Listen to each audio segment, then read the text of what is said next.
நித்திய பிரதோஷம்னே பேராம். ஒவ்வொரு நாளும் மாலை பொழுது இந்த 4:30லேருந்து 6 வருது, அதுக்கு நித்திய பிரதோஷம்னு பேர். பிரதோஷ வழிபாட்டில் நம்ம என்ன செய்யணும் அப்படின்னு சொன்னால், நீங்கள் சிவன் கோவிலுக்குத்தான் போய் தான் இல்லை, இல்லத்தையும் கோவிலாக்கலாம். சிவ வழிபாடு மேற்கொண்டால் ரொம்ப புண்ணியம். எமெல்லாம் நிறைந்திருக்கக்கூடிய ஜெயா தொலைக்காட்சி அன்பர்களுக்கு மீண்டும் மீண்டும் நாம் வணக்கத்தை சொல்வோம்.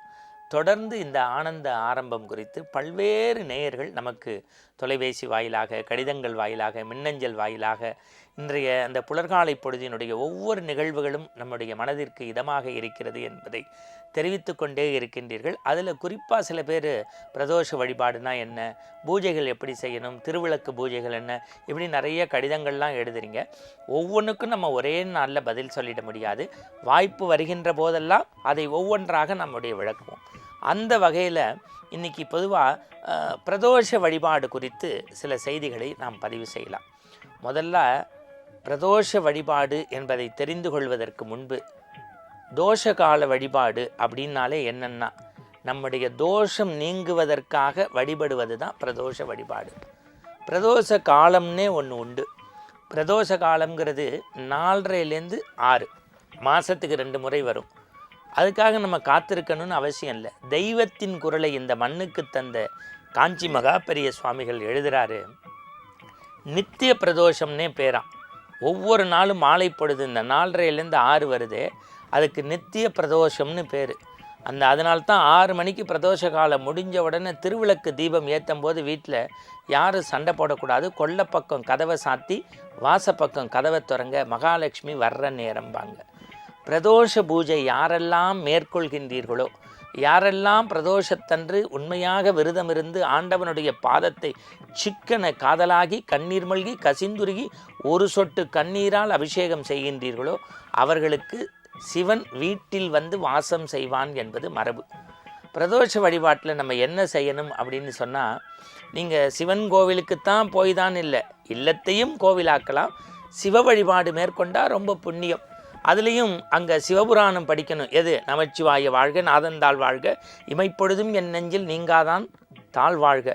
அங்கே போய் நம்ம மந்த விஷயங்கள் பேசக்கூடாது. அங்கே மனதை ஒருமுகப்படுத்தி சிவ வழிபாடு செய்யணும். பிரதோஷத்தில் யாருக்கு ரொம்ப முக்கிய பூஜைன்னா நந்திக்குத்தான். உலகத்திலேயே உங்களுக்கு சொல்கிறேன், தமிழ்நாட்டினுடைய பெருமையை உலகத்திற்கு பேசிய திருக்கோயில் தஞ்சை ராஜராஜ சோழன் கட்டிய பெரிய கோவில். அந்த நந்தியின் உயரத்திற்கு, அந்த சிவலிங்கத்திற்கு இணையாக இன்னொரு கோயிலை நாம் எண்ணி பார்க்க முடியாது. பொதுவாக அது உள்ளூர் கோவிலாக இருந்தாலும், உலக பிரசித்தி பெற்ற பெரிய கோயிலாக இருந்தாலும் நந்திக்கு அபிஷேகம் பண்ணுவாங்க. பாலால், பஞ்சகவியத்தால், தேனால், அரிசிமானால், அன்னத்தினால் கூட அன்னாபிஷேகம் உண்டு. ஒவ்வொரு அபிஷேகத்திற்கும் ஒவ்வொரு சிறப்பு உண்டு. ஆனால் பிரதோஷ காலத்தில் நந்தியினுடைய 2 கொம்புக்கு வழியாக கருவறையிலே இருக்கக்கூடிய அம்மையே அப்பா ஒப்பிலாமணியே அன்பின் விளைந்த ஆரமுதேன்னு சொல்லக்கூடிய உலகத்தின் பரம்பொருள் சிவபெருமானை பார்த்தா நம்முடைய தோஷமெல்லாம் பனித்துளி போல உருண்டு ஓடும் என்பதை பதிவு செய்திருக்கிறார்கள். இந்த பிரதோஷ காலத்தில் கேட்கலாம், சார் வீட்டிலேயே சில பேர் சிவலிங்கம் வச்சு பூஜை செய்யலாங்க அப்படிங்கிறாங்க. கண்டிப்பாக செய்யலாம்.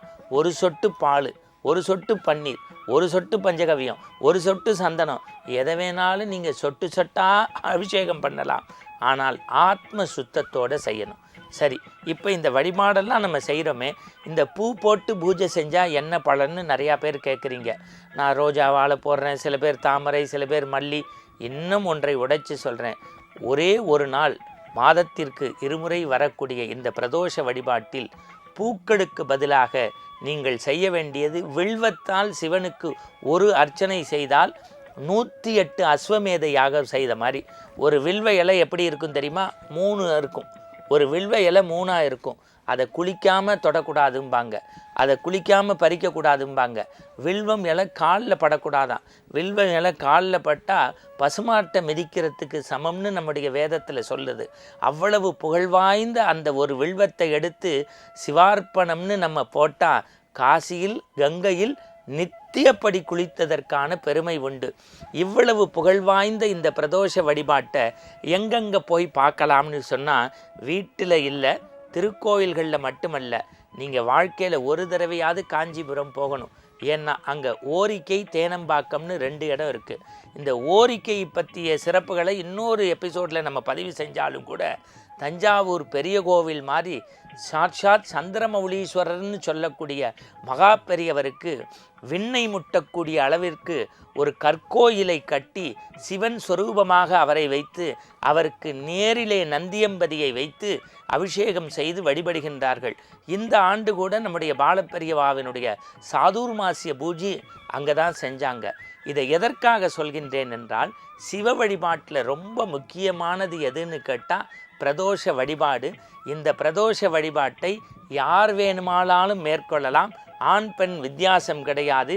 இல்லத்தில் இருந்தபடியே உள்ளத்தில் நீங்கள் திருநீர் அணிந்து உத்திராடம் அணிந்து இடுப்பில் காவி அணிந்து ஒரு முறை சிவாய மந்திரத்தை சொன்னால், ஒரு முறை சிவாய மந்திரத்தை சொன்னால் 1000 முறை சிவன் நம்மை நோக்கி அடியெடுத்து வைக்கின்றான். நம்முடைய பாவமெல்லாம் உருண்டு ஓடுவதற்காக மிக உன்னத வழிபாடு எது என்று கேட்டால், உண்மையிலேயே சொல்கின்றேன், பிரதோஷ வழிபாடு. நாம் நமச்சிவாய வாழ்க நாதந்தாள் வாழ்க என்கின்ற சிவபெருமானை இல்லத்தில் இருந்தபடியே கோபுர தரிசனம் கோடி புண்ணியம் என்று பிரதோஷத்தில் வணங்கினால் வீடு பேறு கிடைக்கும். நன்றி. நல்ல செய்தியோடு நாளை சந்திப்போம். வணக்கம்.